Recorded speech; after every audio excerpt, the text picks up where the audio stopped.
I built my clinic from nothing. Now my family wants a share without paying a dime. The moment I step through my parents' front door in Westfield, New Jersey, something feels wrong. The air practically hums with that electric tension you get before a summer thunderstorm rolls in. Mom's smile is too bright as she takes my jacket. Dad's handshake lingers a beat too long. My younger sister Ashley bounces on her toes like she's about to burst, shooting these conspiratorial looks between our parents that I've seen since we were kids, sharing secrets about broken vases. "Rebecca, sweetheart, so glad you could make it," Mom says, guiding me toward the dining room where Sunday dinner waits. Her hand presses against my back with unusual urgency, like she's steering me toward something inevitable. The table looks like a magazine spread, Mom's wedding china, the crystal glasses that only come out for Christmas and graduations, a centerpiece of white roses that definitely weren't from the grocery store. Whatever this is about, they've orchestrated it down to the last detail. I slide into my usual seat across from Ashley, whose grin reminds me of when she was 9 and knew I was about to discover the fake spider she'd planted in my backpack. Dad carves the pot roast with surgical precision while Mom serves up mashed potatoes, green beans, and those buttermilk biscuits that have been my weakness since childhood. That's when I notice it, a manila folder tucked beside Dad's plate, its corner peeking out from beneath his cloth napkin like a smoking gun. My stomach drops. "How's the clinic going?" Mom asks, her voice pitched just a little too high. "Still pulling those crazy hours?" "Business is steady," I keep my answer neutral, watching Dad's eyes flick toward that folder. "We've grown our patient base by 30% this quarter." Ashley snorts softly. "All those patients crammed into that tiny waiting room. Someone really should modernize your office systems." The pieces click into place like tumblers in a lock, forming a picture I desperately don't want to see. Dad clears his throat, setting his fork down with a deliberate clink against the fine china. "Rebecca, we've been discussing the future of your practice." I freeze mid-bite, the food turning to cardboard in my mouth. Mom jumps in smoothly, like they've rehearsed this moment. "Family businesses need family leadership, honey. Your father and I have been talking about how to keep healing in the family for the long haul." "It's not a family business," I say carefully, the words feeling foreign in my mouth. "I built it myself." "With our support," Dad counters, his hand moving toward that damning folder. "And now Ashley has developed an excellent proposal that will benefit everyone involved." My sister straightens in her chair, practically glowing. "I've put together a complete business plan to become your practice manager. I'd handle all the administrative headaches while you focus on what you do best, the actual therapy work." She leans forward, eyes shining with ambition. "I'm only asking for a 25% profit share, which is incredibly reasonable considering all the growth I'll bring to the table." My heart pounds so loud I'm sure they can hear it. This isn't a family dinner, it's a corporate takeover disguised as Sunday pot roast. Memories crash over me like a rogue wave, pulling me under to places I'd rather not revisit. Double shifts at the hospital cafeteria during physical therapy school, my hands raw from washing dishes while I sent money home to cover Ashley's freshman year expenses. Me, living in a studio apartment furnished entirely with curbside finds, eating instant ramen for dinner 3 nights running because every spare dollar went toward my $203,000 student loan debt. Midnight study sessions after 16-hour clinical rotations, my textbooks propped open beside the industrial dishwasher where I worked, stealing moments between loads of trays to memorize muscle attachments and nerve pathways. "I already have a practice manager," I hear myself say, surprised by how steady my voice sounds. Mom waves her hand dismissively. "But Ashley is the real people person. Remember how she charmed Dr. Martinez at your clinic opening? He barely noticed anyone else was there." I remember. Just like I remember Dad dismissing my summa cum laude graduation as book learning that won't pay the bills, while posing Ashley in my cap and gown for photos. I remember Ashley's temporary help at the front desk last summer that resulted in unauthorized discounts for her sorority sisters and scheduling disasters that left elderly patients waiting for hours in my lobby. "May I see what you've prepared?" I ask, nodding toward the folder. Dad slides it across the table with a satisfied smile. "Already drawn up by our attorney. Just needs your signature." "I could start tomorrow," Ashley claps her hands together. "I already have ideas for redecorating your office. That beige is so depressing." I take a deliberate sip of sweet tea, then set the glass down precisely on its coaster. With slow, measured movements, I reach for my own briefcase resting beside my chair. "Before we discuss this any further," I say, "there's something you all need to see." In the weighted silence that follows, I unlock my briefcase with a click that sounds like a gunshot in the quiet dining room.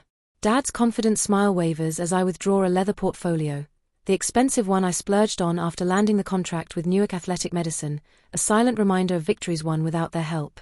"What's this about, Rebecca?" Dad's voice carries the faint tremor of a man unaccustomed to surprises. Mom glances nervously between her husband and Ashley, her fingers worrying the edge of her napkin. Ashley's triumphant smile begins to crumble as I carefully arrange my documents on the table, aligning them with the same precision I bring to treatment plans. 3 weeks ago, I signed a management services agreement with Garden State Healthcare Partners. I tap the top page where their corporate logo dominates the letterhead. They're handling all administrative aspects of Riverside Physical Therapy moving forward. Dad lunges for the papers, his brow furrowed in confusion and growing alarm. "You can't make business decisions like this without consulting family." "Actually, I can." I slide another document toward him. "I've highlighted section 4.3 for your convenience. No family members may be employed in management positions without unanimous board approval. The board consists of myself and 2 partners from GSHP." The silence stretches taut as a piano wire. Ashley's face flushes scarlet. "You did this on purpose. You planned this whole thing." "I made a business decision." I maintain eye contact with my sister, refusing to be the first to look away, based on documented previous experience. From my portfolio, I extract a thick folder containing patient complaint forms, all meticulously organized by date. I don't need to open it, the thickness speaks volumes. "These are from last summer when you helped out at the clinic," I tell Ashley. 17 scheduling errors resulting in double-booked treatment rooms. 29 unauthorized discounts, including 12 to your Kappa Delta sisters. 34 billing code mistakes that nearly triggered a Medicare audit. Mom reaches across the table, her fingers stopping just short of touching mine. "Rebecca, honey, everyone makes mistakes when they're learning." These weren't learning mistakes. I stand slowly, finding unexpected power in towering over my seated family. These were careless mistakes made by someone who thought the rules didn't apply to her. I withdraw another document, this one prepared by my accountant.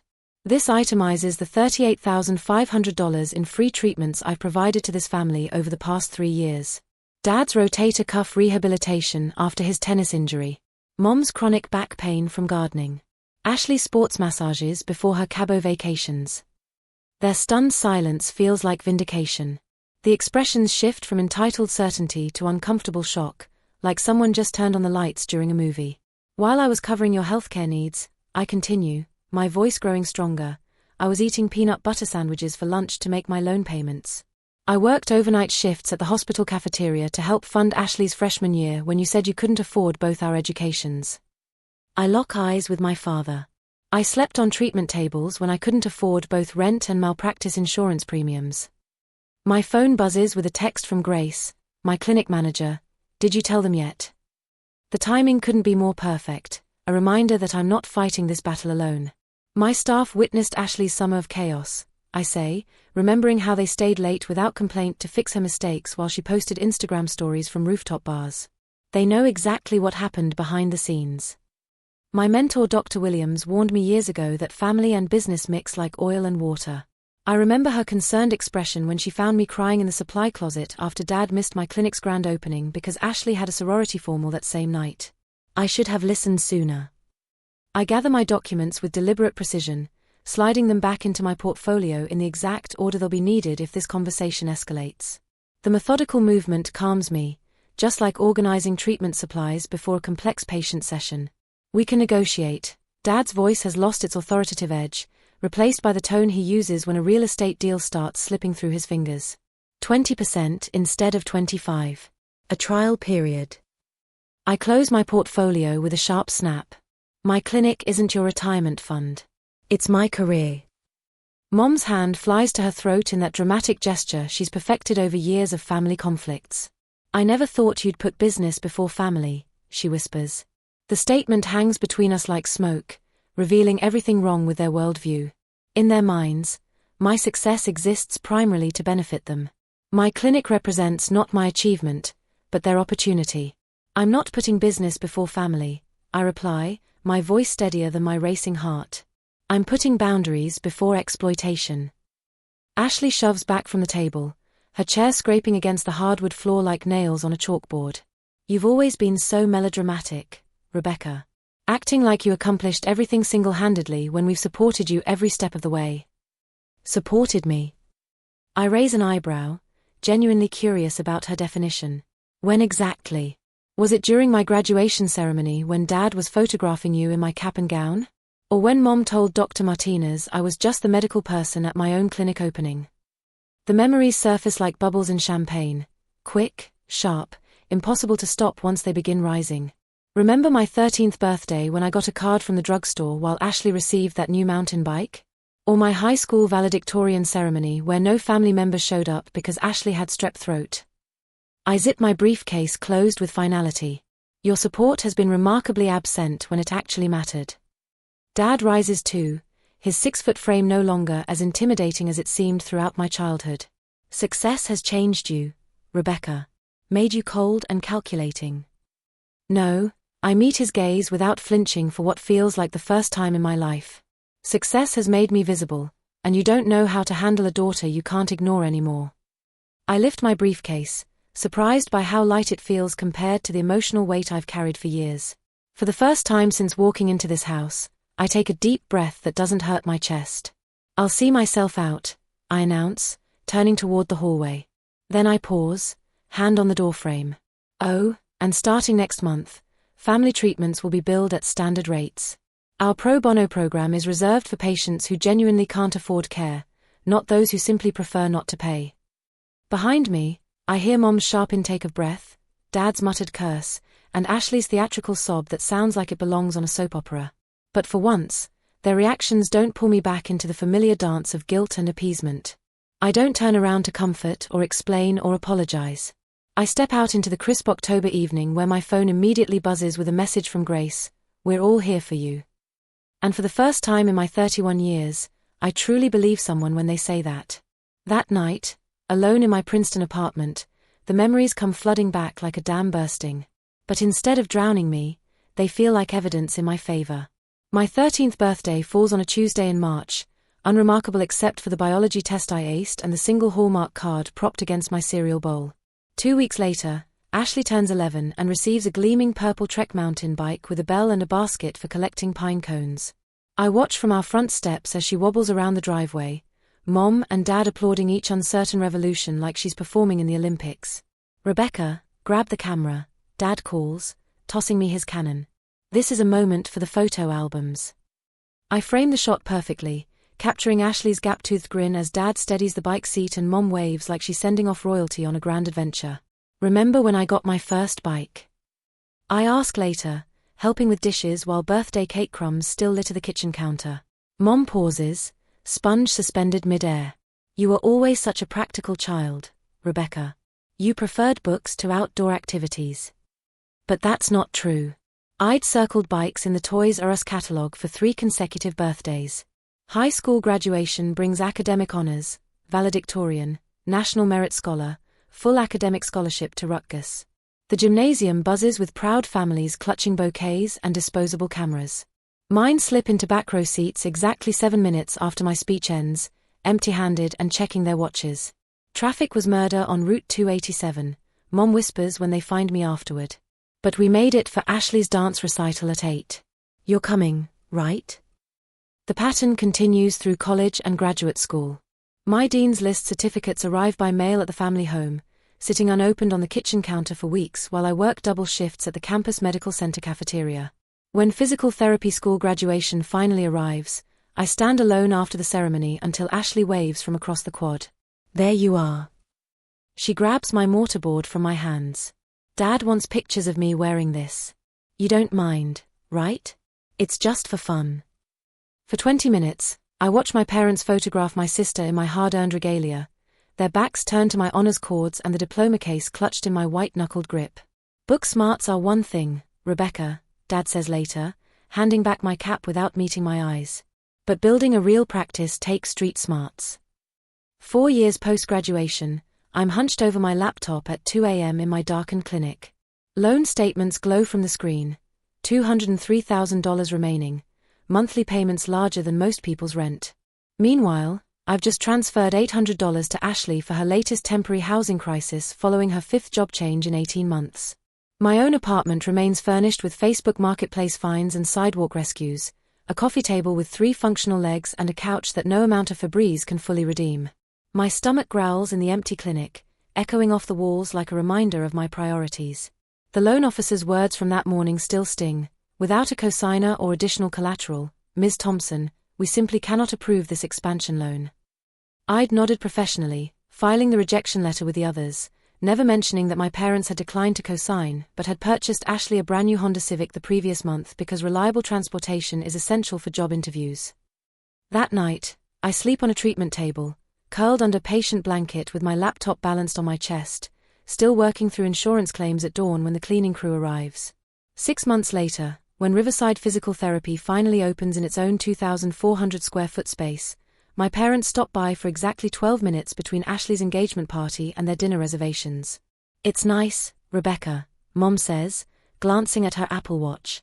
"Very professional, like a real medical facility." Dad peers at my framed doctorate degree on the wall. "Just remember, credentials don't build relationships. It's all about connecting with people." They leave before my modest ribbon-cutting ceremony begins, missing the champagne toast from my 4-person staff and the photo for the Princeton Packets business section. The summer Ashley volunteers to help at the front desk becomes a professional nightmare wrapped in family obligation. Her sorority sisters receive 50% discounts while Medicare patients find their appointments mysteriously rescheduled or cancelled. Insurance paperwork disappears into desk drawers until I discover it during late-night inventory sessions, forms crumpled and coffee-stained. "They were so boring," Ashley explains when confronted. "Besides, those old people don't have anywhere important to be anyway." After she leaves in a huff, I spend 3 weeks personally calling every affected patient, rebuilding trust one conversation at a time. Some never return. But then something shifts. The turning point arrives during a meeting with Horizon Blue Cross's regional coordinator. The stern woman across my desk has rejected our previous 4 claim submissions for inadequate documentation standards. I slide a comprehensive folder across the polished conference table. "These are revised protocols I developed specifically addressing your audit requirements. Every treatment code cross-references your latest manual updates." Her eyebrows rise as she flips through 40 pages of meticulously annotated procedures. "You compiled this yourself?" "Every evening for a month." Her assessment is brutally honest. Most providers just argue or give up. 5 days later, Horizon approves our entire claims backlog retroactively. Within weeks, physician referrals double as word spreads about our exceptional documentation and patient outcomes. 6 weeks after the family confrontation, I stand in my corner office overlooking downtown Princeton, though I've positioned my desk to face the treatment floor instead of the scenic view. Through floor-to-ceiling windows, I watch Amanda guide Mr. Peterson through his post-stroke rehabilitation exercises. Amanda's infinite patience mirrors what I strive for with every patient, something my family never understood about healing work. My modest office contrasts sharply with our state-of-the-art treatment areas, and that's intentional. While patients deserve cutting-edge equipment and comfortable spaces, I've learned to function perfectly well with a second-hand desk and ergonomic chair from Costco. Every dollar saved gets reinvested where it truly matters. I straighten the original Riverside Physical Therapy sign mounted on my wall, salvaged when we expanded last month from 5 treatment rooms to 12. From a solo practice to a team of 9 therapists who share my vision of patient-first care. My phone vibrates for the 4th time today. Mom again. I silence it without reading the message. It'll be identical to yesterday's and the day before, just checking in, sweetheart, with thinly veiled questions about clinic finances or subtle mentions of Ashley's latest unemployment crisis. The calls increased exponentially after I declined their dinner invitations for 8 consecutive weeks. Mom alternates between guilt, "We never see you anymore," and fake business interest, "Have you considered corporate wellness contracts?"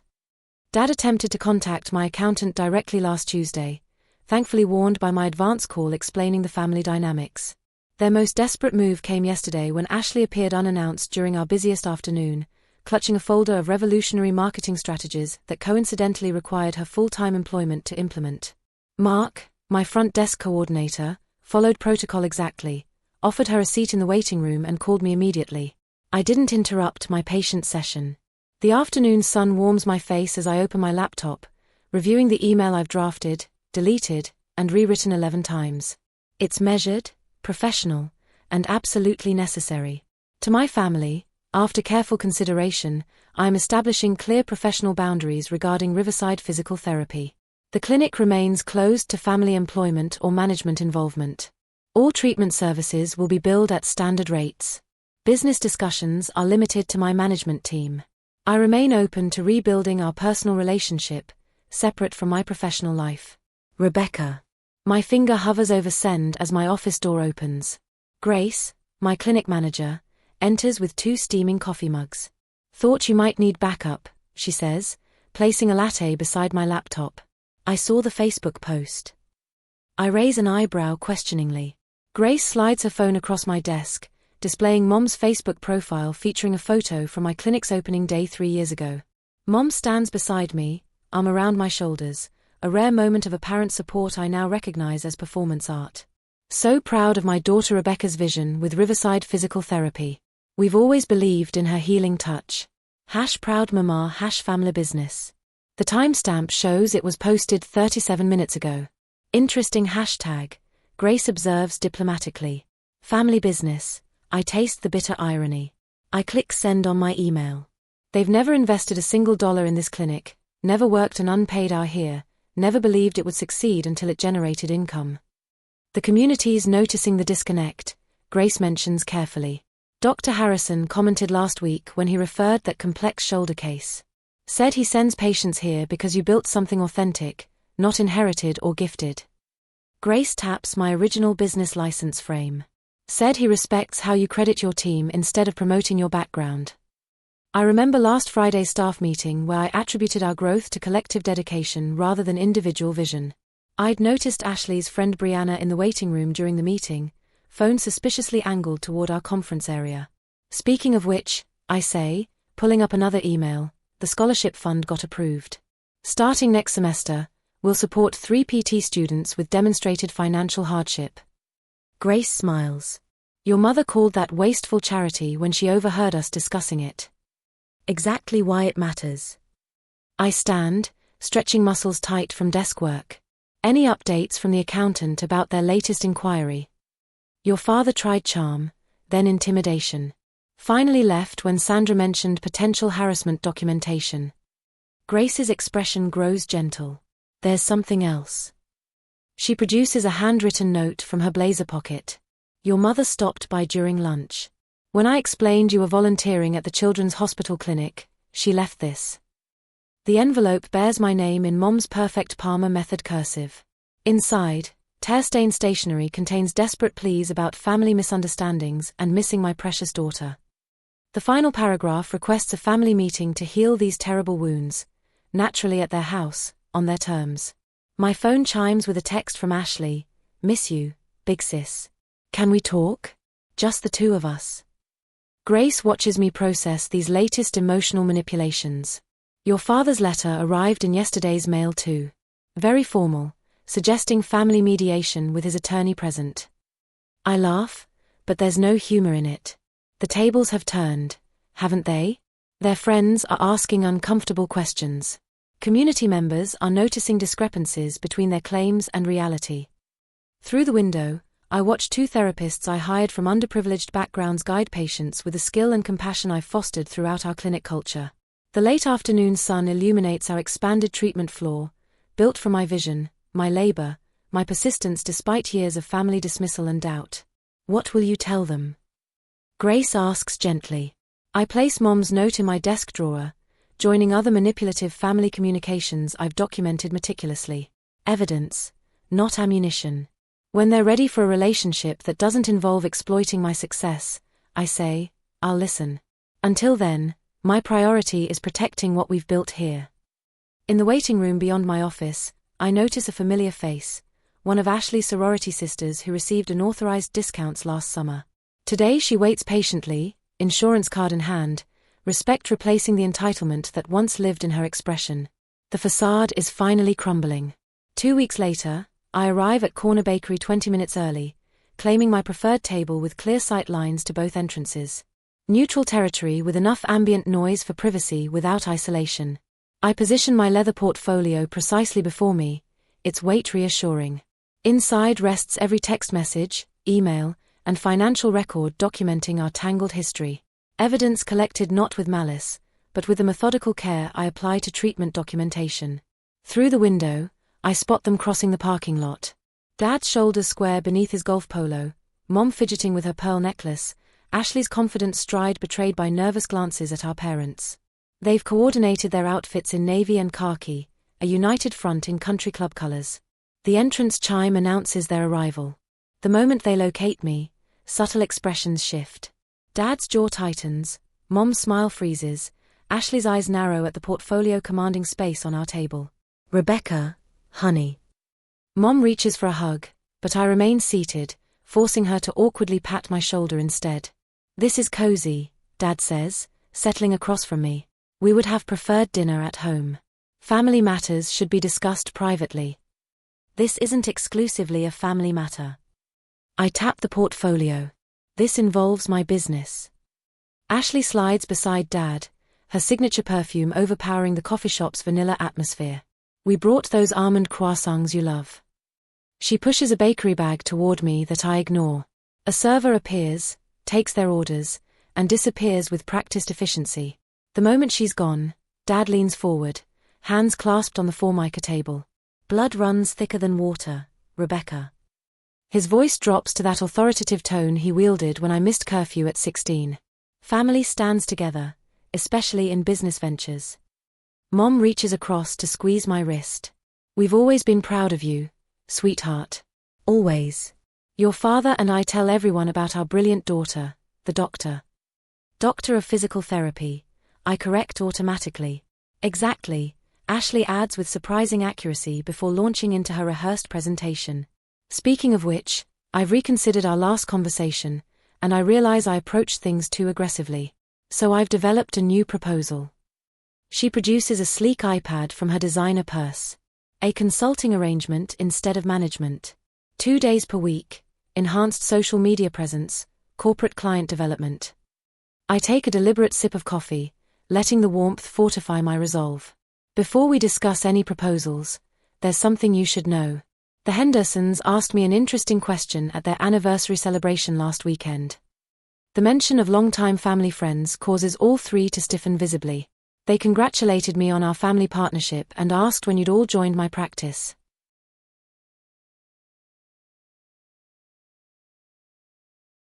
I open my portfolio, revealing meticulously organized documentation. "They seemed surprised when I explained you weren't partners in my business." Dad's face flushes. "We never claimed." "I have screenshots of your Facebook posts referencing our clinic and the family practice." I slide printed pages toward him. Plus text messages from the Williamses asking about the family business Mom mentioned at book club. Mom pales. "Rebecca, those were just expressions of pride." "Were they?" I produce another document. This is Dr. Rodriguez's email asking why Dad contacted him about partnership opportunities for the clinic. The silence stretches between us, punctuated only by espresso machine hissing and quiet conversations from nearby tables.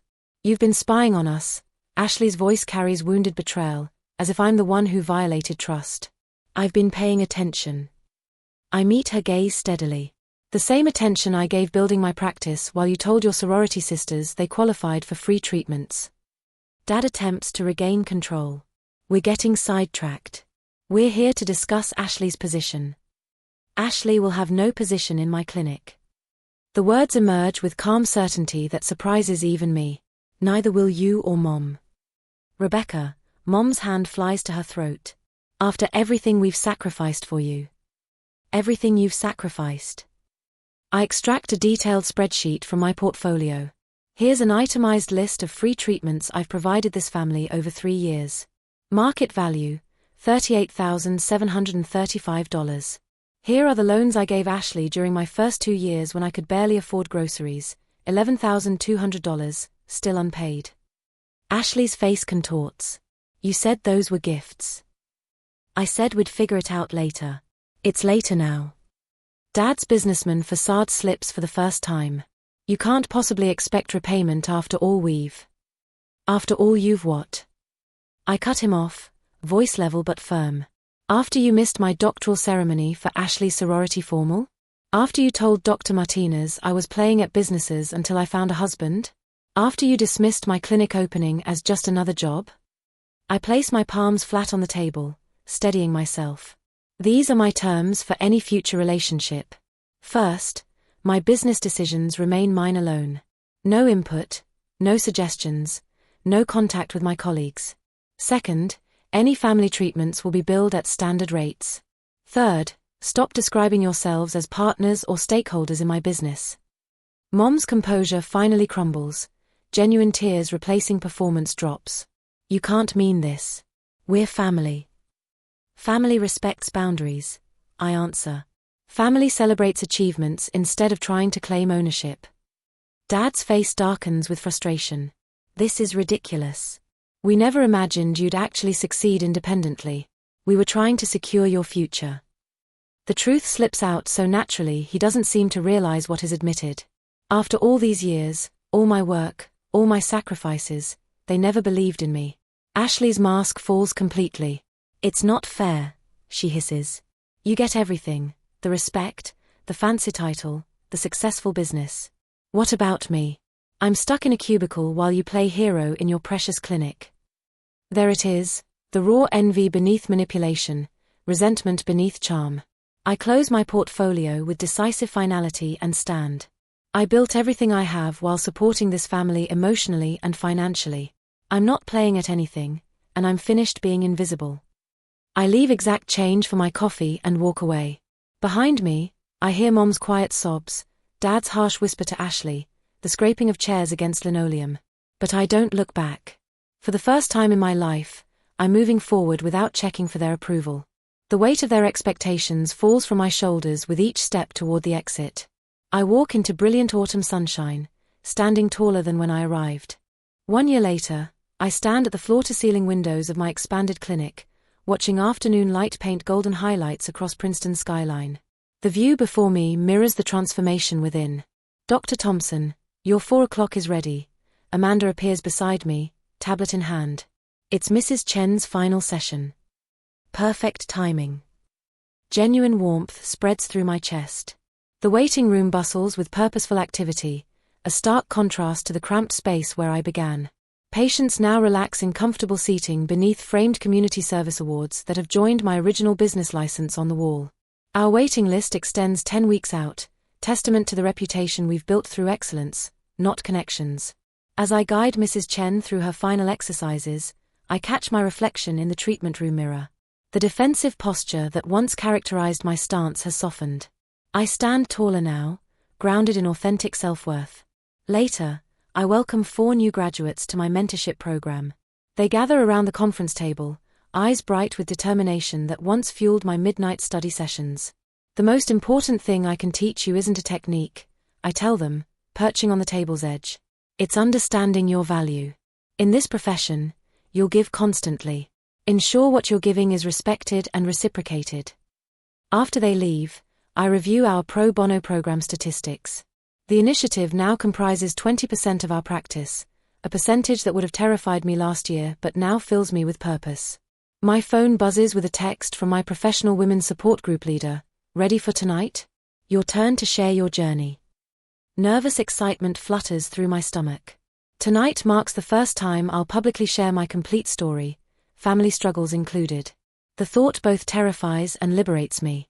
Before leaving, I check personal email. Mom has sent photos of her volunteer work at the Literacy Center, her 4th message this week that asks nothing from me. Small steps, but genuine ones. Dad's name remains conspicuously absent from my inbox. Some wounds require more time than others. A separate email contains Ashley's job announcement, her first permanent position at a consulting firm with zero connection to my clinic. The message lacks her usual excessive exclamation points, a subtle indicator of growing maturity. Evening sunlight casts long shadows as I arrive for our monthly dinner gathering. Unlike my parents' dining room with its suffocating formality, this space hums with authentic conversation. My chosen family of colleagues and friends share dishes family style, their laughter healing balm for old wounds. To Rebecca, Amanda raises her glass, who taught us all that establishing boundaries isn't selfish, it's essential for survival. As applause ripples around the table, I think of the scholarship I've established for PT students from challenging backgrounds, the boundary setting workshop I'll facilitate next month, and tomorrow's launch of our specialized pediatric rehabilitation program. Later, I step onto the back patio where mountains rise majestically against the horizon, steadfast and immovable, much like the boundaries I've learned to maintain. "You look peaceful," Grace says, joining me under the stars. I breathe deeply. I finally understand that I can heal others without sacrificing myself in the process. Tomorrow, I'll treat patients with the same care I once lavished on family members who took without gratitude. The difference is, they'll look me in the eyes and say thank you, and I'll know I've been truly seen. I'm Rebecca Thompson, I whisper to the mountains, and I heal people who value the healing.